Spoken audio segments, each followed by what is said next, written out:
One of the things that comes up around an EntreLeadership event, if I'm at EntreLeadership Summit or Master Series, and oftentimes comes up with a call on the show here as well, is this idea of buying a business. Should I buy a business? Well, I met a guy the other day who had a huge operation, and he had done all of his growth by acquisition, meaning he went around the country buying up people that did what he did and put them all together and then created this conglomerate, this huge operation, and it was all by purchases. Ramsey has grown with virtually no purchases, completely organically. So I have not used that strategy to grow. So my tendency is, most of the time when I'm talking to a small business person, unless you're already in a business working there and they say, all right, I want you to buy it from us, that's different. But if you're walking around on the street with an idea and I want to be in XYZ business, let's just say I want to be in the heating and air business. I'll just make up something, okay?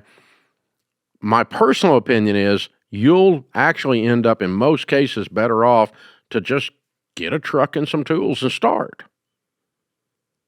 And just make some money, hire some people, buy another truck. Make some money, hire some people, buy another truck.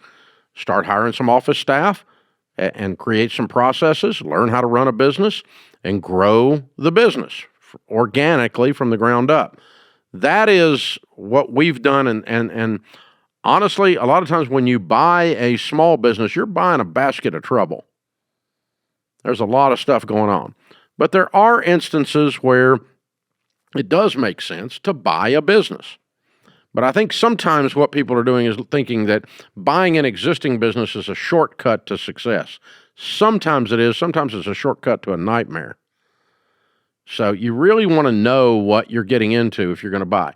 So first rule, if you're going to buy a business, either just from the outside or you're working there, I want you to do due diligence. And that means you really have to get the fine-toothed comb out and comb every tangle out of this thing. I want to look at the tax returns. I want to look at the books. I want to talk to the sales team. I want to interview customers. I really want to know every stinking detail about this business. No surprises. I really want to get under the hood and spend as much time on that as I can. When we're buying a piece of income-producing real estate, say an office building or an apartment complex or a warehouse or something, we put the property under contract and then we go through their books for due diligence. We look at every lease. We look at every piece of paper. We look at the streams of income. We pull the taxes for ourselves, the property taxes. We run our own quotes on the insurance. We check the zoning and make sure it's zoned legally. We look at everything. I bought a piece of property the other day, and we even drilled it and had it checked for EPA, see if there had been any kind of leakage of gas or anything on that property before. Because it was in a commercial area, and I was a little bit worried that there had been, you can get into dadgum EPA mess. So due diligence, you really dig into the details. On that last piece of property we bought, we took 6 months digging through the details before we closed on it. So take your time and go deep on the due diligence. Most people are lazy about that. And the current owner doesn't want you to see all their junk under the hood, but don't buy it if you can't get under the hood. Don't buy it if you can't do due diligence. Now, once you get to that point, you need to pay cash for a business. You don't need to be going $250,000 in debt to buy a sub shop, a pizza parlor, a heat and air company, and you got this lien on your house, and you got this anchor around your neck, and you're trying to go swimming. So you save up and pay cash for whatever it is you're buying. which again leads us back to starting it from the ground up, possibly because you don't have the money. But if you're sitting on that kind of cash, you say, I'm actually going to buy this business, I've done my due diligence, then there are 3 different methods to put a valuation on a business. One is a gross revenue multiplier. Now, a gross revenue multiplier would be in an industry where it's very standard that X times 10 times gross or 15 times gross or 5 times gross is the valuation, because the operations of that industry that you're in are so standardized that when you've got that gross, it automatically means a Y amount of profit. X gross means Y profit. And so you don't have to think about if it's there or not. So for instance, I've been in the broadcast world, and in the old days, a lot of radio stations were being gobbled up and bought by corporate. So an iHeart or a Cumulus would come into the market and buy a radio station. And radio stations throughout my career have gone anywhere from 5 to 15 times cash flow. And so they're not looking at profit. They're just looking at the gross revenues minus a couple of items and basically what they call cash flow in that world. So that's a gross rent multiplier, or a gross multiplier, gross revenue multiplier. Very few small businesses actually sell on that. If you're in a franchise situation where there's 2,000 stores just like yours, they may have a standardized gross revenue multiplier and say that's what it's worth. But most small businesses, when you're purchasing them, I would not use that method. But it is there. That's one of the 3 methods. The second method is book value. And book value is if you close it and collect all the receivables and pay the payables, sell off the inventory, and sell off the equipment, what is that pile of money? So I was talking to a guy the other day, the equipment was worth $1 million or $1.5 million. And so the book value on that business was at least $1.5 million just because he had that much in equipment. And so, because if you just bought it and sold the equipment, you'd have $1.5 million. So if you bought it for more than that, you'd lose money on the transaction. If you bought it for less than that, you'd make money on the transaction. So in receivables, obviously, that's the collectible receivables. That's companies that owe that business money. And then payables, you got to pay the expenses and net it out. And so what cash do I have in the checking account after I pay my bills and receive all my outstanding invoices? And then I sell off the equipment and I sell off the inventory. What have I got? I was talking to some friends the other day that are winding down, and they looked at selling their business and they figured out that their inventory and their locations were so valuable that they were more valuable if they just closed them. So they're setting up a 2-year going out of business strategy, and they've got several stores, so they're going to put some of them out of business the first year, some of them out of business the second year, and at the end of it, they'll end up with a bunch of paid-for real estate and have cashed out all the inventory and all the receivables, and they'll go home with a pile of money.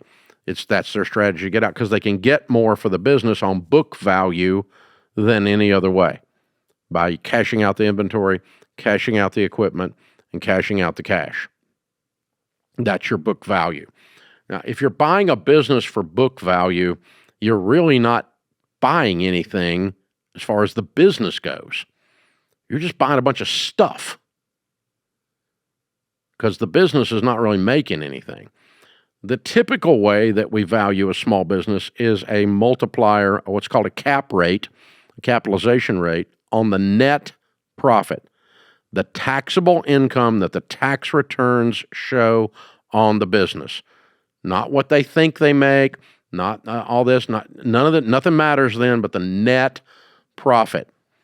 Now, if most small businesses will go from 4 to 5 times net profit.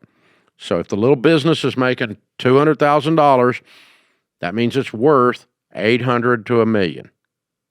If the net profit after the manager has been paid to operate it, and you're an absentee investor, all expenses have been paid to operate the business, what is that net profit? Now, And so if the owner is not paying himself except out of profits and he's running it, then you've got to take a manager's salary out of those net profits before you do the multiplier. And again, 4 to 5 times that. So 4 times that means you want a 25% rate of return on your money.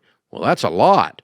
Well, I can get 14 or 12 on mutual funds, and small business is ultra high risk for me to buy a small business as an investor, and that's what you're looking at here. So I want a 25% rate of return on my money. That's 4 times. A 20% rate of return on your money is 5 times. So again, somewhere in there is the valuation. Well, we have a great name. Our brand is known in the city. We've been open 80 years. Doesn't matter. We have a great location. Doesn't matter. The only reason it's a great location or a great brand name or great brand recognition is if it creates profit. If it doesn't create profit, it's just a wish. It's just nostalgia. If you have a great location and you're not profitable, by definition, you don't have a great location. Hello. So that's just bullcrap. Well, everybody knows our name. Great. How's that monetizing for you? I want to see profit as a result of that. Otherwise, you just have created a Sunday school class where you have a great name and don't make a profit. That's okay if you want to be a Sunday school teacher. It's not okay if you run the business and you want to sell it. You want to sell it, it better be profitable. 4 to 5 times net profit after all expenses, including a manager to operate the business if there's not one already being paid out of that P&L. Take that out of the profit before you run these numbers. So that's the proper way to value it, and then pay cash. Now, you've also heard me where Gen 1 or Gen 2 is buying out Gen 1, or where a key employee or two are getting together and they're buying out the boss, or they're selling it to somebody else, whatever. The only way I would ever consider, I personally wouldn't do this, but it's the only way I would consider not yelling at you for doing it, is for you to set it up and say, okay, I'm going to pay, this thing's making $200,000. We're going to pay you $800,000 for it. And, I'm going to take the manager's salary. So there's still $200,000. I'm going to step in and be the manager, and I'm making $200,000 profit beyond me having a living wage out of that manager's salary. So if you're already working there, you just keep your existing salary and it's coming out, but you still have a net profit of $200K, still have a sale price of, say, $800K. Then you say, I'm going to give you 90% or 80% of the net profits until we reach 800. Then if there's lower net profits because COVID hits, you're not bankrupted by this transaction because they get 90% of the net profits. So if net profits are 100 instead of 200, it's 90% of that. And if net profits are 500, it's 90% of that. And you pay the 800 off even faster. So hopefully it goes that way, that your net profits are ever increasing, and so the amount going towards the 800, and when we get to 800, we're at full stop. You're paid, and we're done. But you get a percentage of profits until we get to the number. Hopefully they're increasing profits, so we get there faster than the 4-year mark or the 5-year mark, depending on how we valued this thing. But that's how you can work through giving a valuation on a business. Otherwise, you're just doing what we call asset purchases, and when you're just buying equipment, and because the equipment is not producing more value in profits than the actual cost of the equipment, which means the business is failing, by the way.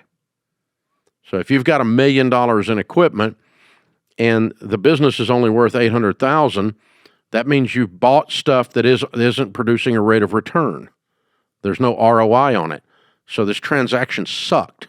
So now you sell the equipment off, and that's a better deal than trying to sell the lack of profit that you have. But you don't get both. You get either book value, or you get a multiple of profits, or you get a multiple of gross revs. One of the three. You don't get to double up and go, oh, well, we're going to get this and this. Now, the last piece of this is a lot of small businesses have wrapped into them a real estate deal. Separate the real estate deal out. Buy the business for what the business is, and then have the option of buying the real estate and rent the real estate back from the current owner. So we're going to it's a restaurant and we own the building. Okay, we're going to buy the restaurant and rent the building. Separate the real estate out with an option to buy the building later. We might want to move the restaurant out of the building. We might want to move the construction business out of this building.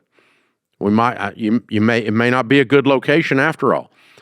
Or it might be fabulous, and then you can buy it later once you've gotten the business itself paid off.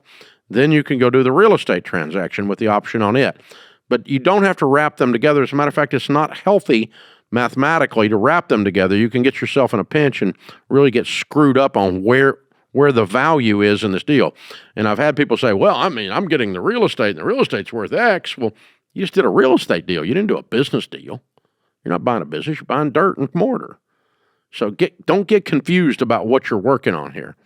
Okay, are you trying to buy what we call a going concern, a business that's profitable, that makes money, or are we trying to buy a piece of real estate? And if you get the two convoluted, you're going to screw up your numbers and your analysis on this and create a serious mess for you. So there's a little diatribe on buying a business, something to think about, a couple of things for you to put in your pipe and smoke.